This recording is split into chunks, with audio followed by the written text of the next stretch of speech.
জীবনে যাই হয়ে যাক না কেন কখনো হার মানবে না। তোমার লক্ষ্য সবসময় স্থির রাখো, যেটা করতে চাও সেটা মন প্রাণ দিয়ে করো এবং সেই কাজে তোমাকে সেরা হয়ে দেখাতে হবে। যদি মন চায় তাহলে 100% দিয়ে করো, আর যদি মন না চায় তাহলে সেখানে অযথা সময় নষ্ট করার দরকার নেই। পৃথিবীতে কোনো কাজই ছোট নয়, তাই লোকে কি বলবে, লোকে কি ভাববে এইসব ভাবার কোনো দরকার নেই। নিজের লক্ষ্যের দিকে এগিয়ে চলো, কারণ আমাদের সমাজ অসফল লোকদের ভালোবাসে না। এই সমাজের মানুষ সম্পর্ক করতে চায় সবসময় সাকসেসফুল মানুষদের সাথে। তাই তোমার ব্যর্থতায় কেউই পাশে থাকবে না, বরং তোমাকে দেখে হাসাহাসি করবে, তোমাকে পাগল বলবে। তাই বলে তোমার পাগলামি থামালে হবে না। নিজের লক্ষ্য অর্জনের জন্য যদি পাগল হতে হয় তাহলে বলবো পাগল হওয়াই ভালো। আর ওই যে কবিগুরুর একটা কথা আছে না, যে যদি তোর ডাক শুনে কেউ না আসে তবে একলা চলো রে। হ্যাঁ, তুমি একাই যথেষ্ট তোমার লক্ষ্য অর্জন করার জন্য, তুমি একাই যথেষ্ট সবার সেরা হওয়ার জন্য। শুধু নিয়মিত পরিশ্রম করতে হবে, আর যখন সময় হবে তখন সময় ঠিকই তার মূল্য বুঝিয়ে দেবে।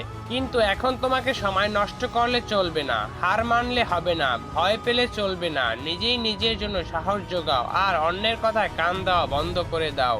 আর কবিগুরুর ওই কথাটা সবসময় মাথায় রেখো, যদি তো ডাক শুনে কেউ না আসে তবে একলা চলো রে। ভিডিও ভালো লাগলে লাইক করতে ভুলবেন না। Thanks for watching.